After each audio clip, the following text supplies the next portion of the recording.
I went on a visit to England. Mm-hmm. No, I have no desire to glorify myself, or, to say that I had done this. I was, I had gone to England in 1969. So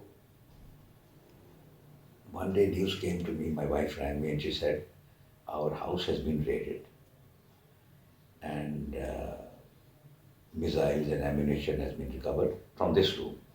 Yes, this room, and which was locked, and the police has taken over the house. She said that uncle and auntie are both being questioned by the military and everything and all that. So I was that's the first I came to know about. I would not like to come back to me, and I know so much about Al-Zulfiqar and about the eldest son of Mr. Bhutto. But now that he's not around, Benazir has gone, so has he, so has Shahnawaz.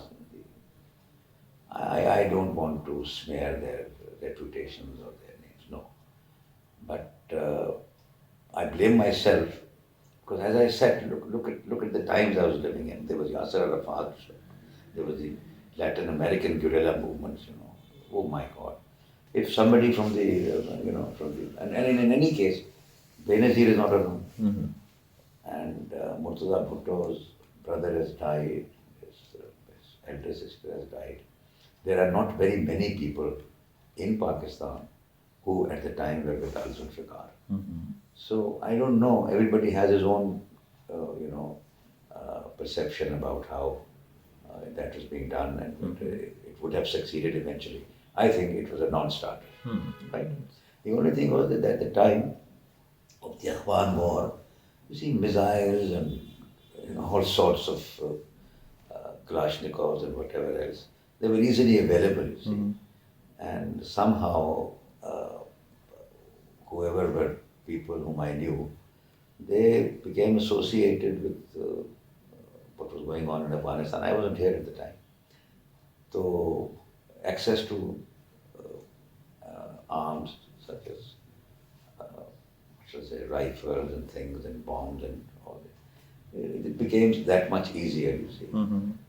So, that is about all I can say. Mm-hmm. It was a botched attempt and there was no organization.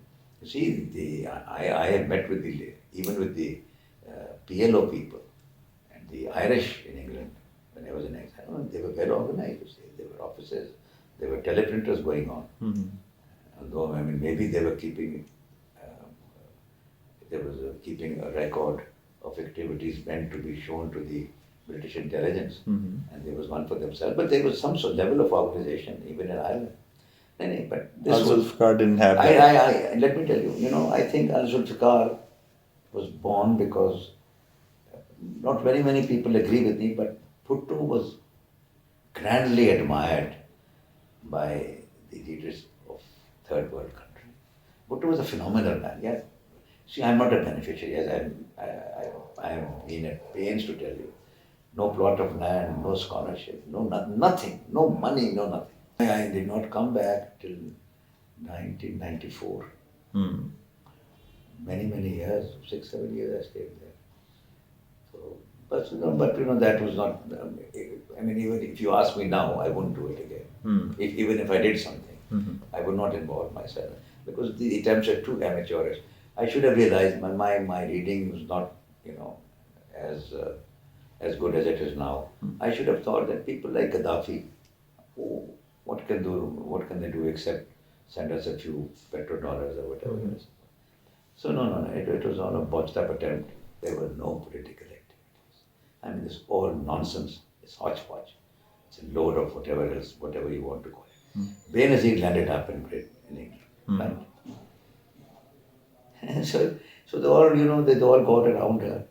And Benazir was a woman of limited intelligence, you see.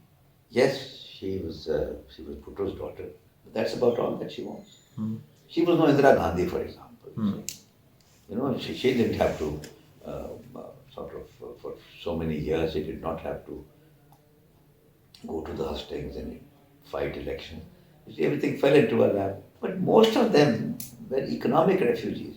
They were not political exiles, for God's sake. Yeah. I mean, who had a conviction? Ghulam Hussain had a conviction. And who else had a conviction? I mean, that fellow Rana from Faisalabad, who stood out against Bhutto as well, and been sentenced by the martial authority, even he never came and joined with the Benazir group of exiles. You see, let me ask you a question myself. Name me one political exile who returned to Pakistan and faced a trial as I did. All the political exiles who were there pandering to Mr. Benazir Bhutto's every whim, not one of them. No one was arrested. I was taken away. And I was proceeded against. The special military court or the special terrorism court was used to convene here. And the principal reason why I was not convicted was that there was no evidence. And I'll be very honest with you. He called me in one day after he resumed power, and he told me to my face. He said, Aftab, everybody complains about you. They say you do not cooperate. You got too independent or something. I said, if that is so, and that is what you choose to believe, very good. You see, and I never left his side. I never left his side, you see. And then when he was arrested, the coup d'etat and all those things, and then the Al-Zulfiqar. I mean, why should I have anything to do with petty Al-Zulfiqar? Why should I have that? It was, it was my infantile urge to gain revenge that I became associated with those people from Kabul.